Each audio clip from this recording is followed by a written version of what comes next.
আর এবার যে খবরে নজর রাখবো, কট্টরপন্থীদের খোলা ছাড় ইউনূস সরকারের বাংলাদেশে একের পর এক হিন্দুদের ওপর হামলা, প্রতিবাদে গর্জে উঠলেন আলিপুর আদালতের আইনজীবীরা।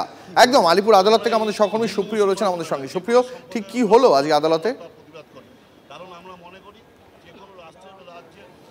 দেখো, এই প্রথম কিন্তু এই বাংলাদেশে যে লাগাতার সংখ্যালঘুদের উপর অত্যাচার বা যে নির্যাতনের ঘটনা ঘটছে তার প্রতিবাদে আইনজীবী মহল সোচ্চার হলো। আলিপুর পুলিশ কোর্টে দাঁড়িয়ে রয়েছে দীপ। কিছু সময় আগেই এখানকার যারা আইনজীবীরা রয়েছেন বা আলিপুর কোর্টের যে বার অ্যাসোসিয়েশনের তরফ থেকে প্রতিবাদ মিছিলের ডাক দেওয়া হয়েছিল এবং সেই মিছিল এই আলিপুর কোর্ট চত্বরের ভেতরেই সেখানে ঘোরে এবং তারপর স্লোগান শাউটিং শুনতে পাই আমরা। দেখতে পাচ্ছি বৈশ্বনাথ চট্টোপাধ্যায় এই মুহূর্তে রয়েছেন আইনজীবী এখানে, তিনিও মিছিলে অংশ নিয়েছিলেন। বৈশ্বদা, আজকের আপনাদের এই যে আলিপুর কোর্টের মিছিল আমরা দেখতে পেলাম, এই মিছিল মূলত কী কারণে? বাংলাদেশের ঘটনার প্রতিবাদে নাকি চিন্ময় কৃষ্ণ দাসের হয়ে যে আইনজীবী এতদিন পর্যন্ত আদালতে যাচ্ছিলেন, চট্টগ্রাম আদালতে, তাদেরকে নিগ্রহ হেনস্থার শিকার হতে পারছিল, অর্থাৎ কোথাও গিয়ে আইনি অধিকার পাওয়ার যে জায়গাটা সেটাও ছিল না, সেই কারণেই আইনজীবীরা একটা আলাদা সম্প্রদায়। সারা শুধু কলকাতায় আলিপুর আদালতে নয়, পৃথিবীতে কোথাও কোনো জায়গায় আইনজীবী তার মানবাধিকারের জন্য কোনো মানুষের জন্য দাঁড়ালে তাকে যদি কাজ করতে না দেওয়া হয়, সেখানে আমরা প্রতিবাদ জানিয়ে, সেটা যে কোনো রাষ্ট্রেই হোক,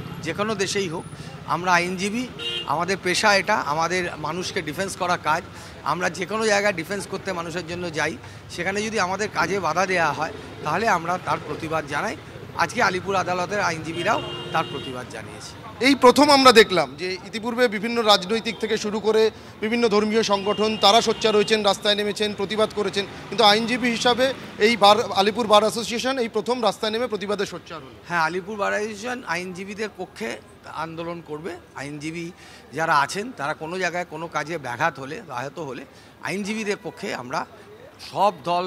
বেশ বেশ সুপ্রিয়, অনেক ধন্যবাদ তোমাকে।